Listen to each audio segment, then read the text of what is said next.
জানাবো এখনকার বিশেষ বিশেষ সংবাদ আর প্রতিদিনের বাছাই করা খবরগুলো পেতে চ্যানেলটি সাবস্ক্রাইব করুন। শুরুতেই হেডলাইন্স। টানাপোড়েন চলছেই, আইএনডিআইএ জোটের বৈঠকে থাকছে না মমতা ও তৃণমূল। প্রমাণ হলেই মুখ্যমন্ত্রীর কাছে পদত্যাগপত্র পাঠাবো। ইডি বেরিয়ে যেতেই চ্যালেঞ্জ ছুড়লেন সুজিত। হাতিয়ার বিলকিস রায়, বিজেপির নারী বিদ্বেষী বাড়ি বাড়ি গিয়ে প্রচারে তৃণমূল।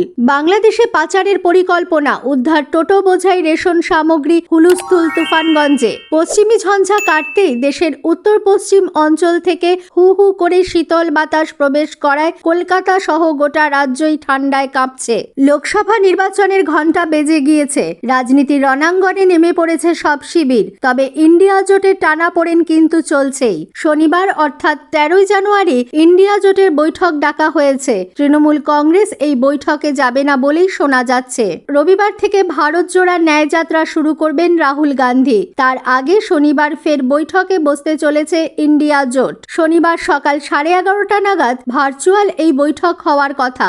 লোকসভায় বিজেপির বিরুদ্ধে কোন স্ট্র্যাটেজিতে এগোনো হবে, বিজেপিকে ক্ষমতাচ্যুত করার জন্য কি কি এজেন্ডা নেওয়া হবে, সূত্রের খবর, এইসব নিয়ে আলোচনার জন্যই আজ ফের বৈঠকে বসতে চলেছে ইন্ডিয়া জোট। সুজিতের বাড়িতে প্রায় 14 ঘন্টা তল্লাশি চালিয়ে গিয়েছে ইডি। তারপরে কেন্দ্রীয় তদন্তকারীকে সরাসরি চ্যালেঞ্জ ছুড়ে সুজিত বসু দাবি করলেন, চাকরি অথবা কোনো কাজের জন্য কোনো দিন কারো থেকে কোনো রকম সুবিধা নেননি তিনি। অভিযোগ প্রমাণ করতে পারলে আজই তিনি মুখ্যমন্ত্রীর কাছে পদত্যাগপত্র পাঠাবেন বলেও দাবি করেছেন দমকল মন্ত্রী। এদিন সকাল থেকে সুজিত বসু শ্রীভূমির বাড়ি এবং অফিসে তল্লাশি শুরু করে ইডি। পুরসভায় নিয়োগ দুর্নীতি তদন্তেই সুজিত বসুর বাড়িতে হানা দেয় ইডি। প্রায় 14 ঘন্টা ধরে তল্লাশি চালিয়ে তারপর দমকল কর্মীর বাড়ি থেকে বেরোন কেন্দ্রীয় তদন্তকারী সংস্থার কর্তারা। মন্ত্রীর ফোন সহ বেশ কিছু নথিও নিয়ে গিয়েছেন ইডি আধিকারিকরা।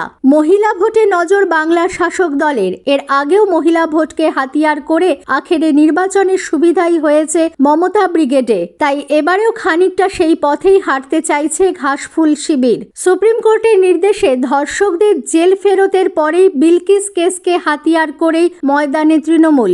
নারী বিদ্বেষী বিজেপি বাংলায় বাড়ি বাড়ি গিয়ে প্রচার ঘাসফুল মহিলা ব্রিগেডের। প্রতিবাদ মিছিলেরও ব্লুপ্রিন্ট। টানা 14 ঘন্টার ম্যারাথন তল্লাশি শেষে মন্ত্রী সুজিত বসুর বাড়ি থেকে বেরিয়ে যায় ইডি। কিন্তু দমকলের মতো গুরুত্বপূর্ণ এবং জরুরি বিভাগের মন্ত্রী সুজিত বসুর মোবাইল ফোন বাজেয়াপ্ত করেছে ইডি। কাজেই তিনি সমস্যায় পড়তে পারেন।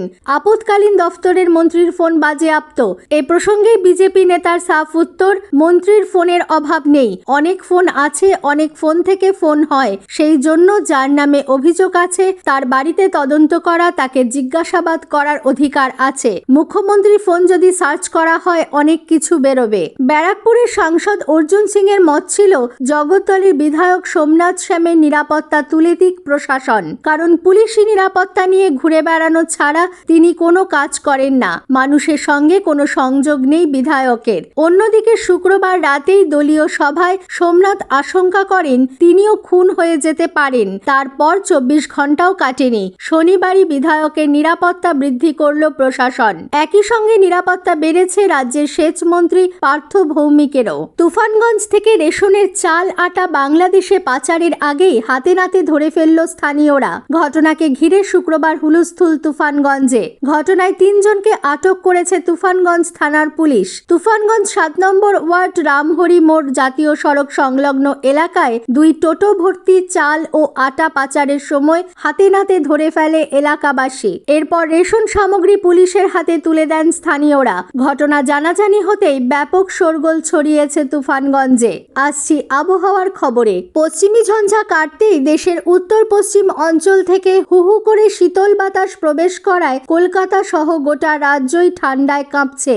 আজ মরশুমের শীতলতম দিন। কলকাতায় আজ সকালে সর্বনিম্ন তাপমাত্রা রেকর্ড করা হয়েছে 12.8 ডিগ্রি সেলসিয়াস স্বাভাবিক। কনকনে হাওয়ার জেরে গতকাল সর্বোচ্চ তাপমাত্রা ছিল স্বাভাবিকের 3 ডিগ্রি ডিগ্রি নিচে। পশ্চিমাঞ্চলের জেলাগুলিতে তাপমাত্রার পারদ ঘোরাফেরা করছে 10 বা তারও কমে। এদিকে মাঘের শুরুতেই বৃষ্টি ও তাপমাত্রা খানিকটা বাড়বে বলে আবহাওয়া দপ্তর পূর্বাভাস দিয়েছে। পশ্চিম হিমালয় অঞ্চলে পশ্চিমী ঝঞ্ঝা এবং বঙ্গোপসাগর থেকে জলীয় বাষ্প প্রবেশের ফলে আগামী মঙ্গলবার 16 জানুয়ারি থেকে 18 তারিখ পর্যন্ত গোটা রাজ্যেই বৃষ্টির সম্ভাবনা। 16 তারিখ দক্ষিণ 24 পরগনা, পূর্ব মেদিনীপুর এবং উত্তরবঙ্গে দার্জিলিং ও কালিম্পংয়ে হালকা বৃষ্টি হতে পারে। বুধবার 17 জানুয়ারি 2 24 পরগনা, 2 মেদিনীপুর, নদিয়া, হাওড়া, হুগলি ও কলকাতা এবং উত্তরবঙ্গের 5 জেলাতেই হালকা থেকে মাঝারি বৃষ্টির পূর্বাভাস রয়েছে।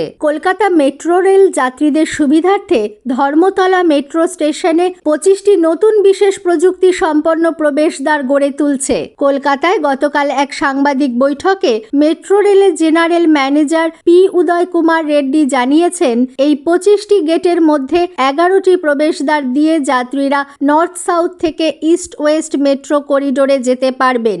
যাত্রীরা একটি টোকেন বা স্মার্ট কার্ড দিয়ে 2 রুটেই নির্বিঘ্নে যাতায়াত করতে পারবেন। এর জন্য তাদের কোনো আলাদা স্মার্ট কার্ড বা টোকেন কিনতে হবে না। অন্যদিকে ইস্ট ওয়েস্ট মেট্রো রুটে শীঘ্রই শিয়ালদা থেকে সেক্টর 5 পর্যন্ত চালকবিহীন মেট্রো চলাচল শুরু হবে। শ্রী রেড্ডি জানান, এই পথে ইতিমধ্যেই ট্রায়াল রান শুরু হয়েছে এবং কমিশনার অফ রেলওয়ে সেফটি থেকে ছাড়পত্র পাওয়া গেছে। এক্ষেত্রে কোনো চালক ছাড়াই এক প্রান্ত থেকে অপর প্রান্তে মেট্রো চলাচল করবে। চলতি বছরে এখনো পর্যন্ত 10 লক্ষের বেশি স্বনির্ভর গোষ্ঠী তৈরিতে দেশের মধ্যে প্রথম স্থান পেয়েছে এ রাজ্য।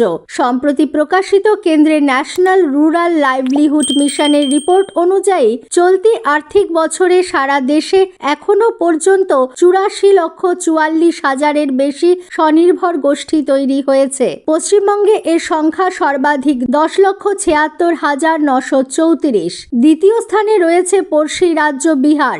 রাজ্যের পঞ্চায়েত ও গ্রামোন্নয়ন দপ্তরের প্রতিমন্ত্রী শিউলি সাহা বলেন, মুখ্যমন্ত্রী বরাবরই মহিলাদের স্বনির্ভরতার বিষয়টিকে অগ্রাধিকার দিয়ে এসেছেন। তার হাত ধরেই বাংলা আজ মডেল রাজ্যে পরিণত হয়েছে। পুরুলিয়ার বাগমন্ডি থেকে ধৃত প্রথম সারির মাওবাদী নেতা সব্যসাচী গোস্বামী ওরফে কিশোর দাকে 14 দিনের পুলিশ হেফাজতে পাঠানো হয়েছে। গতকাল নিশ্চিদ্র প্রহরায় তাকে পুরুলিয়া জেলা আদালতে তোলা হলে বিচারক এই নির্দেশ দেন।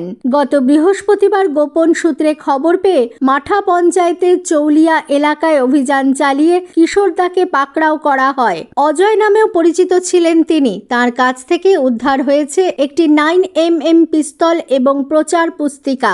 জেলা পুলিশ সুপার অভিজিৎ বন্দ্যোপাধ্যায় এক সাংবাদিক সম্মেলনে জানিয়েছেন, জঙ্গলমহল এলাকায় এই মুহূর্তে মাওবাদীদের তৎপরতা না থাকলেও তিনি ফের তা শুরু করার পরিকল্পনা চালাচ্ছিলেন। তার সঙ্গে আর কেউ যুক্ত আছে কিনা তা খতিয়ে দেখা হচ্ছে।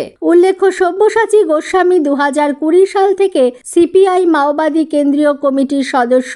বর্তমানে তিনি এ রাজ্যের দায়িত্বে ছিলেন। এবার প্রধানমন্ত্রী নরেন্দ্র মোদীর ব্রত পালনের কথা জানল দেশবাসী। অযোধ্যায় রামলালার প্রাণ প্রতিষ্ঠায় যোগ দেওয়ার আগে শুক্রবার থেকে 11 দিনের জন্য যা শুরু করেছেন তিনি। প্রধানমন্ত্রী দফতর সূত্রের খবর, রাম মন্দিরের উদ্বোধনী অনুষ্ঠানে যোগ দেওয়ার আগে সন্তদের উপদেশ মেনে এই 11 দিন তিনি কঠোর অনুশাসন মেনে চলছেন। কৃচ্ছ সাধনের সঙ্গে থাকছে জপ, ধ্যান এবং পূজা পর্ব।